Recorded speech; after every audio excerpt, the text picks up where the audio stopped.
ಪ್ರಶಸ್ತಿ ಸ್ಥಾನವಹಿಸಿದಂಥವರು ಶ್ರೀಮತಿ ಶಾರದಾ ಎಸ್ ಕಲ್ಲಂಕರ್, ಮಾನ್ಯ ಶಿಶುಅಭಿವೃದ್ಧಿ ಯೋಜನಾಧಿಕಾರಿಗಳು, ಬೀದರ್ ಮಾಡಿ ಸದನದ ಇದ್ದಾರೆ.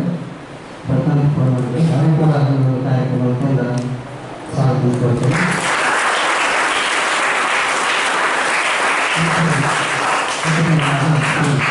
ನನ್ನ ಶ್ರೀಧರ್, ಮಾನ್ಯ ಕಾರ್ಯದರ್ಶಿಗಳು, ಜಿಲ್ಲಾ ಬಾಲ ಸಮಿತಿ ಹಾಗೂ ಉಪನಿರ್ದೇಶಕರು, ನಾಯಕ ಮಕ್ಕಳ ಇಲಾಖೆ ಈ ಕಾರ್ಯಕ್ರಮದಿಂದ ಸ್ವಾಗತ ಕೊಡ್ತೇನೆ.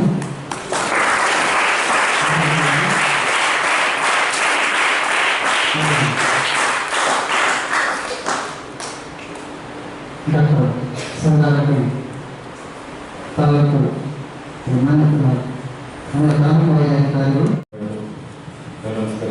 ಇವತ್ತಿನ ದಿವಸ ಮಕ್ಕಳ ಕಲಾ ಪ್ರತಿಭೆ ಕಾರ್ಯಕ್ರಮದಲ್ಲಿ ಮಾನ್ಯ ಬಾಲಭವನ್ ಅವರು ಮನೆ ಬಂದಿದ್ದು ನನ್ನ ಹತ್ರ ಸರ್ ಇದು ಪ್ರೋಗ್ರಾಮ್ ಇಟ್ಕೊಂಡು ಬರಬೇಕಂತ ಇದು ನನ್ನ ಫಸ್ಟ್ ಟೈಮ್ ಸರ್. ಇದು ನೀವು ಪ್ರೋಗ್ರಾಮ್ ಬಾಲಭವನ್ ಅಂತ ಬಂದಿದೆ ನನ್ನ ಫಸ್ಟ್ ಟೈಮ್. ನನಗೆ ಲೇಟ್ ಆಗಿದ್ದು ನಮ್ಮ ಬಾಲಭವನ್ ಅಂತ ಬೆಂಗಳೂರು ಸಿಟಿ ಆಫೀಸ್ ಅಲ್ಲೇ ನಂತರ ಜೊತೆಗೆ ತಮಗೆಲ್ಲ ಇದೊಂದು ಗೊತ್ತಾಯ್ತು. ಎಲ್ಲ ಸ್ಕೂಲಿಂದ ಬಂದಿರಲ್ಲ ತಾವೆಲ್ಲ ಬೇರೆ ಬೇರೆ ಸ್ಕೂಲಿಂದ ಬಂದಲ್ಲ, ಎಲ್ಲ ಸ್ಕೂಲಿಂದ ಚಾಂಪಿಯನ್ ಸೆಲೆಕ್ಟೆಡ್ ಪರ್ಸನ್ಸ್ ಇದೇನು ಯೋಗಿ ಅಂತ ಇರುತ್ತಾ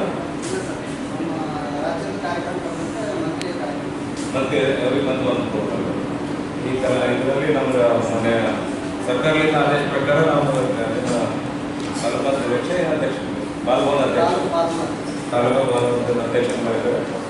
ಜೊತೆಯಲ್ಲಿ ತಮಗೆ ಏನು ತಿಳಿಸೋದ್ರೆ ತಮ್ಮ ನನ್ನ ವ್ಯಾಪ್ತಿಯಲ್ಲಿ ಡಿಪಾರ್ಟ್ಮೆಂಟ್ ಬಗ್ಗೆ ಎಜುಕೇಷನ್, ಹೆಲ್ತ್ ಎಲ್ಲ ಡಿಪಾರ್ಟ್ಮೆಂಟ್ ಬರುತ್ತೆ. ತಮಗೇನು ಸವಾಲು ಬೇಕು, ಏನು ಇದು ಬೇಕಂತೆಲ್ಲ ಮಾಡಿಸ್ಕೊಡ್ಬೇಕಂತ ನಾನು ಇದು ಇಷ್ಟಪಟ್ಟು ಮಾಡಿಸ್ತೀನಿ ಅಂತ ಹೇಳ್ತಾರೆ. ಅದ್ರ ಜೊತೆಯಲ್ಲಿ ಇನ್ನೊಂದು ಇವತ್ತಿನ ಅವಾರ್ಡ್ ತೊಗೊಳಕ್ಕೆ ಬಂದರೆ ತುಂಬ ಖುಷಿ ದಿವಸ. ನೆಕ್ಸ್ಟ್ ಇನ್ನೊಂದು ಪ್ರೋಗ್ರಾಮ್ಗೆ ನಾನು ಇದು ಮಾಡ್ಕೊಂಡು ಬರ್ಬೇಕು, ನನಗೆ ಗೊತ್ತಿಲ್ಲ ಇನ್ನು. Okay, thank you.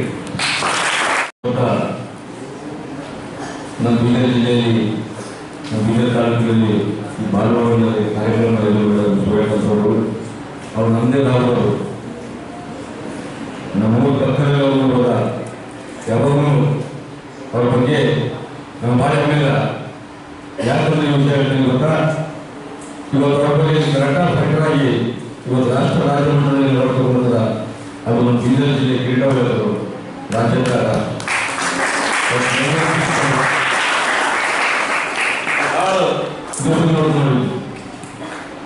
ನಮ್ಮ ಮೊದಲ ನಿರವಳಿ ಮಾಡೋದಲ್ಲ, ಅವರು ಮಾಡ್ತಾರೆ. ಅವರಿಗೆ ನಾನು ಅವ್ರ ಜೊತೆ ನಾನು ಗೌರವ ಕಾರ್ಯಕ್ರಮಗಳಲ್ಲಿ ಭಾಗಿಯಾಗ್ತೀನಿ. ನಾನು ಲಾಸ್ಟ್ ಟೈಮ್ ಬಂದು ನನ್ನ ಹತ್ರ ಒಂದು ಅವರೊಂದು ಕಾರ್ಯಕ್ರಮ ಭಾಗಿಯಾಗಬೇಕು ಅಂತ ಹೇಳಿದ್ರು. ಐಶ್ವರ್ಯಂತವ್ರಿಗೆ ನೀವು ನಂಬರಲ್ಲಿ ನಾನು ಎಲ್ಲಿ ಕಾರ್ಯಕ್ರಮ ಭಾಗಿಯಾಗಿ ಮಕ್ಕಳಿಗೆ ಏನು ಬೇಕು ಅವ್ರ ಜೊತೆ ನಾವು ಭಾಗಿಯಾಗಿ ಕಷ್ಟ ಸುಖದಲ್ಲಿ ಯಾವುದೋ ಒಂದು ವಿಷಯ ಇದ್ದರು ನಮ್ಮ ಕೈಲಾದವರಿಗೆ ಸಹಾಯಧನ ಮಾಡಿ ಅವರಿಗೆ ಪ್ರೋತ್ಸಾಹ ಅಂತೇಳಿ ಕಾರ್ಯಕ್ರಮಕ್ಕೆ ಕರೆಸಿ ತಮ್ಮ ಪರವಾಗಿ ಧನ್ಯವಾದ ಅಂತ ಹೇಳಿ ಮಾಡ್ತೀವಿ. ಈ ದಿನ ಈ ಒಂದು ಮಕ್ಕಳ ಕಲಾ ಪ್ರತಿಭೆ ಕಾರ್ಯಕ್ರಮ ತಾಲೂಕು ಮಟ್ಟದ ಒಂದು ಕಾರ್ಯಕ್ರಮವನ್ನು ಉದ್ಘಾಟನೆ ಮಾಡಿರ್ತಕ್ಕಂಥ ಈ ಒಂದು ತಾಲೂಕು ಬಾಲಭವನ ಸಮಿತಿ ಅಧ್ಯಕ್ಷರಾದ ಶ್ರೀ ಮಾಣಿಕರಾವ್ ಎಸ್ ಪಾಟೀಲ್ ಅವರೇ, ಹಾಗೆ ಈ ಒಂದು ಕಾರ್ಯಕ್ರಮದ ಅಧ್ಯಕ್ಷತೆಯನ್ನು ವಹಿಸಿರ್ತಕ್ಕಂಥ ಶಿಶುಅಭಿವೃದ್ಧಿ ಯೋಜನಾಧಿಕಾರಿಗಳಾದ ಶಾರದಾ ಕಲ್ಲಂಕರ್ ಅವರೇ, ಹಾಗೆ ಈ ಒಂದು ಕಾರ್ಯಕ್ರಮಕ್ಕೆ ಮುಖ್ಯ ಅತಿಥಿಗಳಾಗಿ ಆಗಮಿಸಿರ್ತಕ್ಕಂಥ ಡಾಕ್ಟರ್ ಶಶಿ ಪಾಟೀಲ್ ಅವರೇ, ಹಾಗೆ ಈ ಒಂದು ಕಾರ್ಯಕ್ರಮದ ಮತ್ತೊಬ್ಬ ಮುಖ್ಯ ಅತಿಥಿಗಳಾದ ಡಾಕ್ಟರ್ ಸಂಗಾರೆಡ್ಡಿ ಅವರೇ, ಹಾಗೆಯೇ ಈ ಕಾರ್ಯಕ್ರಮದ ಮತ್ತೊಬ್ಬ ಮುಖ್ಯ ಅತಿಥಿಗಳಾದ ಶ್ರೀಮತಿ ರಾಜಶ್ರೀ ಅವರೇ, ಹಾಗೆ ಶ್ರೀ ಶಿವಕುಮಾರ್ ಅವರೇ, ಹಾಗೂ ಈ ಕಾರ್ಯಕ್ರಮದ ಕೇಂದ್ರ ಬಿಂದುವಾದ ಎಲ್ಲ ಮಕ್ಕಳೇ ಹಾಗೂ ಮಾಧ್ಯಮ ಮಿತ್ರರೇ. ಈ ಒಂದು ಮಕ್ಕಳಿಗೆ ಏನಂತ ಅಂದರೆ ಓದಿನ ಜೊತೆಗೆ ನಮಗೆ ಅವ್ರಿಗೆ ಒಂದು ಮನೋರಂಜನೆ ಕೂಡ ಬೇಕಾಗ್ತದೆ. ಅಂದರೆ ಪಾಠದ ಜೊತೆಗೆ ಅವರು ಆಟದಲ್ಲೂ ಕೂಡ ತೊಡಗಿಸ್ಕೊಳ್ಬೇಕಾಗ್ತದೆ. ಆ ನಿಟ್ಟಿನಲ್ಲಿ ನಮ್ಮ ಬಾಲಭವನ ಮಕ್ಕಳಿಗೆ ಬೇರೆ ಬೇರೆ ಚಟುವಟಿಕೆಗಳನ್ನು ನಿರಂತರವಾಗಿ ವರ್ಷದಾದ್ಯಂತ ಕಾರ್ಯಕ್ರಮಗಳನ್ನು ಮಾಡ್ಕೊಂಡು ಬರ್ತಾ ಇದೆ. ಅದ್ರ ಜೊತೆಗೆ ಇಲ್ಲಿ ಕರಾಟೆ ಒಂದು ಕಾರ್ಯಕ್ರಮ ಕೂಡ ನಿರಂತರವಾಗಿ ನಡೀತಾ ಇದೆ. ಇವತ್ತು ತುಂಬ ಮಕ್ಕಳು ಕೂಡ ತಮ್ಮ ಕರಾಟೆ ಪ್ರದರ್ಶನವನ್ನು ತೋರಿಸ್ತಾ ಇದ್ದೀರಿ. ಅದೇ ರೀತಿಯಾಗಿ ಡ್ರಾಯಿಂಗ್ ಮತ್ತು ಬೇರೆ ಬೇರೆ ಸಂಗೀತ ಕಾರ್ಯಕ್ರಮ, ಡ್ಯಾನ್ಸ್ ಈ ಥರದ್ದೆಲ್ಲವೂ ಕೂಡ ನಡೀತಾ ಇರ್ತದೆ. ಹಾಗಾಗಿ ತಾವೆಲ್ಲರೂ ಕೂಡ ಹೆಚ್ಚಿನ ಸಂಖ್ಯೆಯ ಮಕ್ಕಳು ಅದರ ಒಂದು ಸದುಪಯೋಗವನ್ನು ಪಡಿಸ್ಕೊಳ್ಬೇಕಂತ ಹೇಳ್ಬಿಟ್ಟು ನಾನು ಹೇಳ್ತೇನೆ. ಯಾಕೆ ಅಂತಂದರೆ, ಯಾಕೆ ನಮಗೆ ಮನೋರಂಜನೆ ಬೇಕಂತ ಅಂದರೆ, ನಮ್ಮ ಮೆದುಳು ಸಂಪೂರ್ಣವಾಗಿ ವಿಕಾಸ ಹೊಂದಬೇಕಿದ್ರೆ ನಮಗೆ ಬರೀ ಪಾಠ ಕಲಿತರೆ ಆಗೋದಿಲ್ಲ. ಪಾಠದ ಜೊತೆಗೆ ಆಟ ಮತ್ತೆ ಇತರ ಏನು ಕರಿಕ್ಯುಲಮ್ ಆಕ್ಟಿವಿಟಿ ಅಂತ ನಾವು ಹೇಳ್ತೀವಿ ಅದು ಕೂಡ ಬೇಕಾಗ್ತದೆ. ಯಾಕೆಂತಂದ್ರೆ ನಮ್ಮ ಮನಸ್ಸು ಪೂರ್ಣ ಪ್ರಮಾಣದಲ್ಲಿ ಅದು ಬಳಕೆ ಆಗಬೇಕು. ಈಗ ನಮಗೆ ಮಿದುಳಿನ ಎಲ್ಲ ಭಾಗಗಳು ಕೂಡ ಒಂದೇ ಕೆಲಸ ಮಾಡೋದಿಲ್ಲ, ಒಂದೊಂದು ಕೂಡ. ಈಗ ಸಂಗೀತಕ್ಕೆ ಒಂದು ಕೆಲಸ ಮಾಡಿದ್ರೆ ಡ್ರಾಯಿಂಗ್ ಮಾಡೋದಕ್ಕೆ ಮತ್ತೊಂದು ಭಾಗ ಕೆಲಸವನ್ನ ಮಾಡ್ತಾರೆ. ಹಾಗಾಗಿ ಅದು ನಮ್ಮ ಮೆದುಳು ಎಲ್ಲಾ ತರದಲ್ಲೂ ಕೂಡ ಅದು ಆರೋಗ್ಯಕರವಾಗಿ, ಈಗ ನಾವು ದೈಹಿಕವಾಗಿ ಆರೋಗ್ಯವಾಗಿ ಇರ್ಬೇಕಂದ್ರೆ ಏನು, ನಾವು ಪೌಷ್ಟಿಕವಾದ ಆಹಾರವನ್ನ ತಿನ್ಬೇಕಾಗ್ತದೆ. ಪೌಷ್ಟಿಕ ಆಹಾರ ಅಂತಂದ್ರೆ ಎಲ್ಲ ಸತ್ವಯುತ ಆಹಾರ ಅಂದ್ರೆ ತರಕಾರಿಗಳು ತಿನ್ಬೇಕು, ಹಣ್ಣು ತಿನ್ಬೇಕು, ಏಕದಳ ಧಾನ್ಯ ತಿನ್ಬೇಕು, ದ್ವಿದಳ ಧಾನ್ಯ ತಿನ್ಬೇಕು. ಈ ತರದಲ್ಲಿ ಎಲ್ಲವನ್ನೂ ತಿಂದಾಗ ನಾವು ಅದು ನಮ್ಮ ದೇಹ ಸಂಪೂರ್ಣವಾಗಿ ಬೆಳವಣಿಗೆಯನ್ನು ಹೊಂದೋದಕ್ಕೆ ಸಾಧ್ಯ ಆಗ್ತದೆ. ಅದೇ ರೀತಿಯಾಗಿ ನಮ್ಮ ಮನಸ್ಸು ಕೂಡ ಸಂಪೂರ್ಣವಾಗಿ ಅದು ಬೆಳವಣಿಗೆಯನ್ನು ಹೊಂದಬೇಕು ಅಂದ್ರೆ ಆರೋಗ್ಯವಾಗಿ ಇರಬೇಕಂತಂದ್ರೆ ನಾವು ಕಲಿಯೋದ್ರ ಜೊತೆಗೆ ಪಾಠವನ್ನ ಇತರೆ ಏನು ಮನಸ್ಸಿಗೆ ನಮಗೆ ಬೇಕು, ಆಟದಲ್ಲಿ ಮಕ್ಕಳು ಆಟ ಆಡ್ತಕ್ಕಂಥದ್ದು, ಕರಾಟೆ ಇರ್ಬೋದು, ಡ್ರಾಯಿಂಗ್ ಇರ್ಬೋದು, ಸೊ ಅದರಲ್ಲೂ ಕೂಡ ನೀವು ತೋರಿಸ್ಕೊಡ್ಬೇಕಾಗ್ತದೆ. ಅದೇನಾಗ್ತದೆ ಅಂತಂದ್ರೆ ನಾವು ಅವುಗಳಿಂದ ಏನಾಗ್ತದೆ, ನಾವು ಓದಿನಲ್ಲಿ ಇನ್ನೂ ಹೆಚ್ಚು ಪರಿಣಾಮಕಾರಿಯಾಗಿ ಕೆಲಸ ಮಾಡೋದಕ್ಕೆ ಸಾಧ್ಯ ಆಗ್ತದೆ.